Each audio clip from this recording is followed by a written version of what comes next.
నమస్కారం. నేను మీ శేషగిరి సృష్టి ఆస్ట్రాలజీ అండ్ వాస్తు సిద్ధాంతి ఫ్రమ్ సికింద్రాబాద్. నేను ఈరోజు మీ ముందుకి అక్టోబర్ వృశ్చిక రాశి మాసాలు చెప్పబోతున్నాను.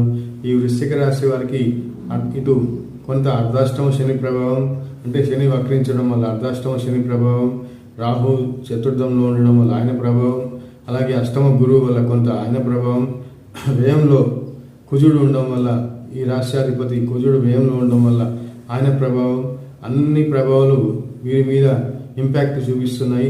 ఏమి ఇంపాక్ట్ చూపిస్తాయి అంటే, మీరు తలచినవి బోర్లను తలుస్తారు, కానీ అన్నీ అనుకుంటారు, అన్నీ ఆచరణ అడుగు దాకా వేద్దామంటే అది ఒక్కొక్కటి ఇక్కడికక్కడ ఆగిపోతూ ఉంటాయి.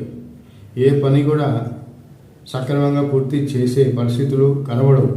అది వీళ్ళ దోషమా అనేది, వీళ్ళ ఒక ప్రయత్న లోపమా అనేది కూడా చెప్పలేము. కొన్నిసార్లు మనం ఎంత ఖచ్చితంగా గట్టిగా ఎంత మనము పట్టుదలగా ప్రయత్నం చేసినప్పటికీ కాలం కలిసి రాదు, గ్రహాలు అనుకూలించవు. ఇటువంటి సమయంలో మనము ఎవరిని నిందించాలి అంటే ఎవరిని నిందించలేము. మన టైం మనకి సపోర్ట్ చేయదు. అటువంటప్పుడు మళ్ళీ నిరాశ చెందకుండా మళ్ళీ ప్రయత్నం చేయాలి, తప్పదు. ఇక్కడ నిందించాల్సింది ఎవరిని కాదు, కాలాన్ని కూడా నిందించలేము, మన తలరాత అనుకోలేము, గ్రహాలు అనుకూలంగా లేవు అనుకోలేము. కానీ వెయిట్ చేయాలి, సహనం చేయాలి. వృశ్చిక రాశి వారికి ఎప్పుడూ సహనము, పట్టుదల, శాంతము అవసరం. నిరాశ చెందకుండా నిరుత్సాహానికి గురి కాకుండా ఉండాలి ఈ యొక్క వృశ్చిక రాశి వారు.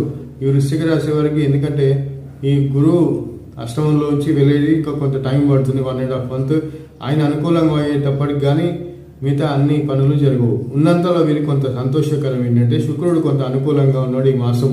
ఈ శుక్రుడు అనుకూలత వల్ల ఈ వృశ్చిక రాశి వారికి ఈ మాసం కొంత లాభసాటిగా ఉంటుంది. వ్యాపారాలు లాభిస్తాయి. వీరికి వాహన యోగం, వాహన క్రయ విక్రయాల వల్ల లాభాలు, అలాగే సినీ కళారంగం వారికి లాభంగా ఉంటుంది. రియల్ ఎస్టేట్ రంగం వారికి కొంత లాభంగా ఉంటుంది. అయితే ఆదాయంకి కంటే ఖర్చులు ఎక్కువగా ఉంటాయి ఈ మాసం. నా వీడియో మీకు నచ్చితే లైక్ చేయండి, సబ్స్క్రైబ్ చేయండి.